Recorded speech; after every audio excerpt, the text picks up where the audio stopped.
नमस्कार दोस्तों, आप देख रहे हैं आपके चैनल का नाम हरियाणा की राजनीति की सटीक और सबसे तेज खबरें।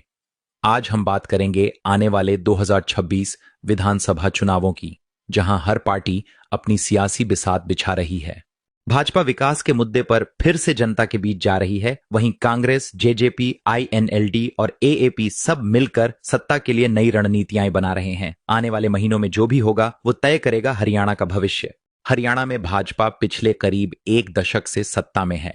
मुख्यमंत्री मनोहर लाल खट्टर और प्रदेश नेतृत्व की पूरी कोशिश है कि राज्य में किए गए विकास कार्यों को जनता के सामने जोरदार तरीके से पेश किया जाए। सरकार दावा कर रही है कि सड़कों का जाल बिछा है, बिजली पानी की स्थिति में सुधार हुआ है और निवेश को लेकर राज्य में माहौल सकारात्मक है। लेकिन विपक्ष का कहना है कि जमीनी हकीकत कुछ और है। युवा बेरोजगारी से परेशान हैं, किसान फसल के दाम को लेकर चिंतित हैं और कर्मचारियों में भी नाराजगी दिख रही है। साथ ही भाजपा को अपने ही कुछ नेताओं की अंदरूनी खींचतान से भी चुनौती मिल रही है। खासकर अनिल विज के बयानों से पार्टी बार बार चर्चा में आ जाती है। अब बात करते हैं कांग्रेस की, जो सत्ता में वापसी के लिए पूरी ताकत झोंक रही है। पूर्व मुख्यमंत्री भूपेंद्र सिंह हुड्डा लगातार सरकार पर हमलावर हैं।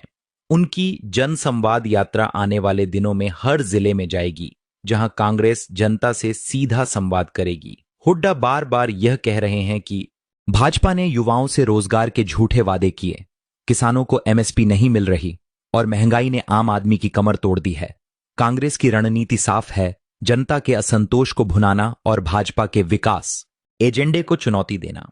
अब आते हैं जननायक जनता पार्टी जेजेपी पर, जो भाजपा सरकार में शामिल तो है लेकिन धीरे धीरे अपनी अलग पहचान बनाने की कोशिश कर रही है। दुष्यंत चौटाला जानते हैं कि अगर पार्टी को भविष्य में बढ़ना है तो उसे सिर्फ सहयोगी दल नहीं बल्कि स्वतंत्र ताकत के रूप में उभरना होगा। इसीलिए जेजेपी अब युवाओं, किसानों और ग्रामीण इलाकों में फिर से पकड़ बनाने में जुटी है। दुष्यंत चौटाला की सभाओं में अब अगला मुख्यमंत्री युवा होना चाहिए जैसे नारे गूंज रहे हैं। राजनीतिक माहौल यही संकेत दे रहा है कि जेजेपी और बीजेपी के रिश्ते चुनाव से पहले बदल सकते हैं।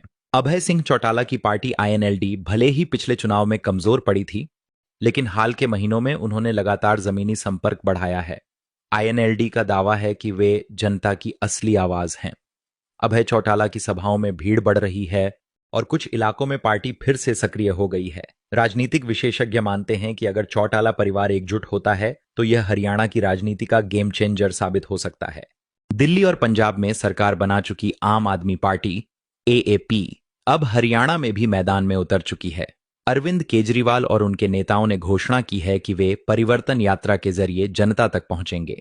एएपी का फोकस है शिक्षा, स्वास्थ्य और भ्रष्टाचार के खिलाफ सख्त कार्रवाई। अगर एएपी को सही चेहरा और संगठन मिल जाता है तो यह चुनाव में बड़ा फैक्टर बन सकती है। अब बड़ा सवाल, जनता किसे पसंद कर रही है? ग्रामीण इलाकों में किसानों का झुकाव अभी भी विपक्ष की ओर दिख रहा है। युवा वर्ग सरकारी नौकरियों और पेपर लीक मामलों को लेकर नाराज है। शहरी इलाकों में हालांकि भाजपा का आधार अभी भी मजबूत है।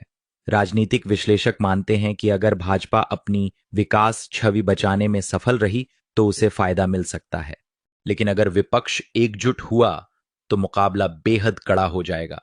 हरियाणा की राजनीति गठबंधनों पर हमेशा टिकी रही है। संभावना है कि चुनाव से पहले कई पार्टियां नए समीकरण बना सकती हैं।